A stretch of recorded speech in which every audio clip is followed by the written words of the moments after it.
మీ business ఏదైనా మీ ఊర్లో promotion చేయాలంటే అది సుమన్ టీవీతోనే సాధ్యం. ఇప్పుడే సంప్రదించండి. నా పేరు వెంకటేశ్వర్లు, ఐఎఫ్టియు రాష్ట్ర ఉపాధ్యక్షుడిని.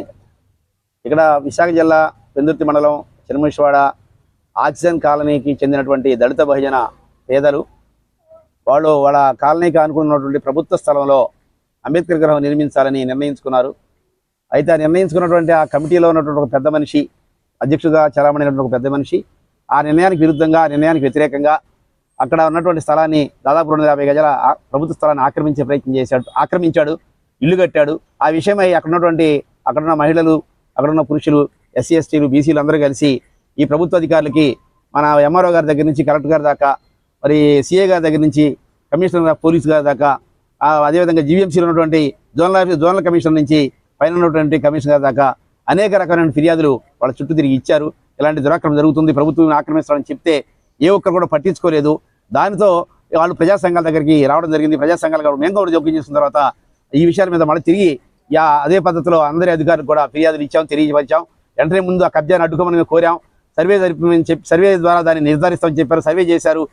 జీవీఎంసీ రెవెన్యూ జాయింట్ సర్వే చేశారు. జాయింట్ సర్వే ద్వారా అది ప్రభుత్వ స్థలం నిర్ధారించారు. అయినప్పటికీ కూడా ఈ క్రమం జరుగుతున్న కాలంలోనే చాలా దర్జాగా, చాలా ఏమాత్రం కూడా భయపడకుండా అతను బుర్ర రాజేష్ అనే అతను రౌడీలను ఒకవైపు ప్రయోగిస్తూ అక్కడ ప్రజలను భయభ్రాంతులకు గురి చేస్తూ మరొక వైపు పక్కాగా నిర్మాణం కట్టేశాడు. ఈ మొత్తం అధికారులందరూ చూస్తున్న ఇదంతా జరిగిపోయింది. ప్రజా సంఘాలుగా మేము జోక్యం చేసుకున్న తర్వాత ప్రజా సంఘాల కార్యకర్తలు అక్కడ ఉన్నటువంటి ఈ దళిత భోజనందరూ కూడా వెళ్ళి ఆ నిర్మాణాన్ని అడ్డుకుంటేనే వాళ్ళు ఆపితేనే అక్కడ నిర్మాణం ఆగింది తప్ప ప్రభుత్వం అంతా కూడా చేష్టడిపోయి చూస్తున్న సందర్భంలో అప్పటి నుంచి అక్కడ ధర్నా కార్యక్రమాన్ని నిరవధికంగా ధర్నా దీక్షని అక్కడ కొనసాగించడం జరుగుతూ ఉంది. ఈ క్రమంలో ఏప్రిల్ 14వ తేదీ వచ్చింది కాబట్టి బాబాసాహెబ్ అంబేద్కర్ జయంతి సందర్భంగా ఆయన కోసమని ఈ స్థలం అనుకుంటే మిగిలిపోయినటువంటి ఈ 50 గజాల్లో కూడా అతనే ఆక్రమించేటువంటి పద్ధతి కనిపిస్తూ ఉంది. అధికారులు పట్టించుకోలేదు కాబట్టి మనమే ఇక్కడ ఆ విగ్రహాన్ని పెట్టుకుందామని ఒక నిర్ణయానికి వచ్చి ఆ రకంగా రోజు విగ్రహాన్ని ఏర్పాటు చేసుకున్నారు. ఆ విషయాన్ని కలెక్టర్ గారికి, అధికారులందరూ కూడా తెలియజేయడం జరిగింది. అధికారులందరూ అక్కడికి వచ్చి అంబేద్కర్ విగ్రహం పెట్టిన దగ్గర నుంచి కాపలా కాయడం మొదలుపెట్టారు. అంతకుముందు ఏ ఒక్క పోలీసు కానీ, ఏ ఒక్క అధికారి కానీ వచ్చి అక్కడ ప్రజలకు రక్షణ కల్పించలేదు. ఎన్ని ఫిర్యాదులు ఇచ్చా కానీ ఎందుకు ఈ రక్షణ కల్పించారు అంబేద్కర్ విగ్రహానికి అంటే చివరికి మనం తేలింది ఏంటంటే 23 చెందినట్టుకల్లా ఆ విగ్రహాన్ని తొలగించడం కోసం, పట్టుకెళ్ళిపోవడం కోసం మొత్తంగా అక్కడ ఉన్నటువంటి ఎవరైతే కబ్జాదారు ఉన్నాడో ఆ కబ్జాదారుకు సంబంధించిన బిల్డింగ్ని నామమాత్రంగా తూతు మంత్రంగా దాన్ని తొలగించినట్టుగా చేసి అంబేద్కర్ గారి విగ్రహాన్ని పట్టుకెళ్లే లక్ష్యంతోనే అక్కడ జరిగినట్టుగా మనం ఎవరిని చూసినా అర్థమవుతుంది. అందుకని ఇదంతా చాలా స్పష్టంగా కుట్రపూర్తి నాడు భారత రాజ్యాంగ నిర్మాతగా పేర్కొంటూ ఆయన రాసిన రాజ్యాంగం మీద ప్రమాణాలు చేస్తూ ఇలా కలెక్టర్గా, లేకపోతే ఎస్పీగా, లేకపోతే కమిషనర్గా, లేకపోతే అనేక రకాల హోదాల్లో ఉద్యోగాలు నిర్వహిస్తున్నటువంటి ఎస్సీ ఎస్టీలు కావచ్చు, బీసీలు కావచ్చు, ఓసీలు కావచ్చు, ఎవరైనా కావచ్చు కాక ఇలా భారత రాజ్యాంగం మీద ప్రమాణం చేసే వాళ్ళు ఉద్యోగం నిర్వహిస్తున్నారు. భారత రాజ్యాంగాన్ని రాసిన వాళ్ళు ప్రముఖ వ్యక్తి బాబాసాహెబ్ అంబేద్కర్. అలాంటి అంబేద్కర్ విగ్రహాన్ని ఎవరైనా పొరపాటుగానో, తప్పుగానో, దురుద్దేశంతోనూ కానీ అక్కడ పెట్టుంటే దాని పట్ల మీరు ఎలా వ్యవహరించాలి? ఒక ప్రభుత్వ యంత్రాంగంగా 40 మంది సిబ్బందిని ఏనాడు ఎప్పుడు మేము చూడలేదు. చాలాసార్లు అనేక కబ్జాల మీద మేము ఫిర్యాదు చేస్తుంటే ఏ ఒక్క అధికారి రాడు, ఎవరు పట్టించుకోరు. అలాంటిది బాబాసాహెబ్ అంబేద్కర్ గారి విగ్రహం తొలగించడానికి ఈ ఎస్సీ ఎస్టీ బీసీలనే మహిళలనే తీసుకొచ్చి ఆ మహిళల ద్వారా మహిళల మీద దౌర్జన్యం చేయించి ఇలా అంబేద్కర్ విగ్రహాన్ని పట్టుకెళ్లారు. ఇదంతా అత్యంత హేయమైన చర్య, ఇదంతా అత్యంత జుగుప్సాకరమైన చర్య, భారత ప్రజలకి అవమానం కలిగించే చర్య. ఇలాంటి చర్యని సరిదిద్దుకోవడం చెప్పడానికి ఇలా మేము ప్రజా సంఘాలుగా పెందుర్తి తహసీల్దార్ కార్యాలయానికి వచ్చాం. ఆ రకంగా తహసీల్దార్ గారికి మేము చెప్పడం జరిగింది. ప్రజా సంఘాలుగా, దళిత సంఘాలుగా రిప్రజెంటేషన్ ఇవ్వడం జరిగింది.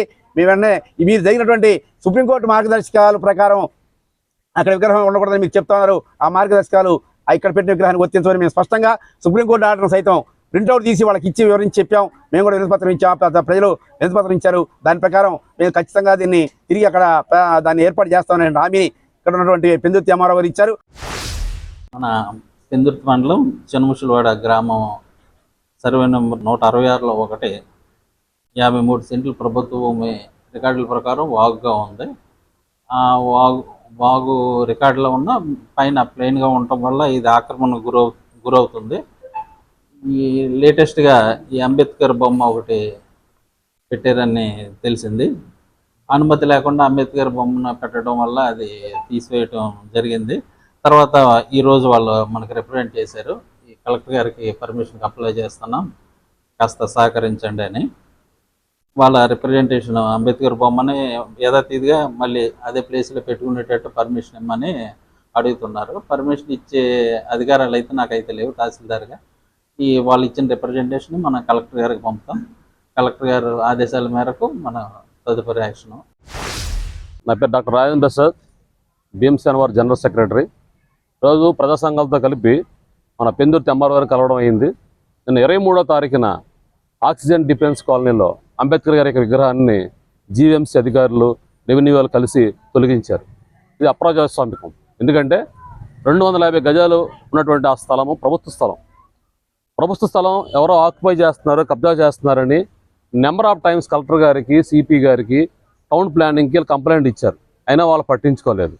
అదే ప్రాంతంలో అది అంబేద్కర్ గారి పార్క్ కింద చేయమని, అక్కడ అంబేద్కర్ విగ్రహం పెట్టమని వీళ్ళు రిప్రజెంటేషన్ వాళ్ళు పట్టించుకోలేదు. వీళ్ళు ఏప్రిల్ 14న ఒక విగ్రహం పెట్టినప్పుడు దాన్ని ఇంటిమేషన్ లేకుండా ఆర్డీఓ గారు తొలగించారు. తొలగించడం కూడా అలాగా గుడ్ ఫ్రైడే రోజు పిలిపించి ఆవిడ ఆఫీస్కి 5 ఆడవాళ్ళని 2 అబ్బాయిలని, మీరు కనుక ఆ విగ్రహం తీయకపోతే మిమ్మల్ని ఇక్కడి నుంచి జైలు పంపిస్తానని చెప్పింది ఆవిడ. మేమందరం కలిసి కలెక్టర్ ఆఫీస్కి వెళ్ళి ప్రెస్ మీట్ పెడుతున్నామని తెలిసి ఆవిడ ఆ రోజు వాళ్ళని రిలీజ్ చేసింది. సో ఇది ఎంత గౌరవం! ఇది ఒక ఆర్డీఓ మహిళ అయి ఉండి మన దేశంలో పురాతన నుంచి వచ్చినటువంటి మనుధర్మం నుంచి ఆడది ఇంట్లోనే ఉండాలి, చదువుకి ఉపయోగం లేదు, ఇంట్లోనే కూర్చోనటువంటి నుంచి ఒక రాజ్యాంగం అంబేద్కర్ గారి ద్వారా ఆవిడ చదువుకొని ఆర్డీఓ అయ్యారు. అంటే ఆవిడ ఈరోజు ఉన్నటువంటి స్టేటస్ని మనందరినీ కంట్రోల్ చేస్తుందంటే ఆ పవర్ వచ్చింది రాజ్యాంగం వల్ల.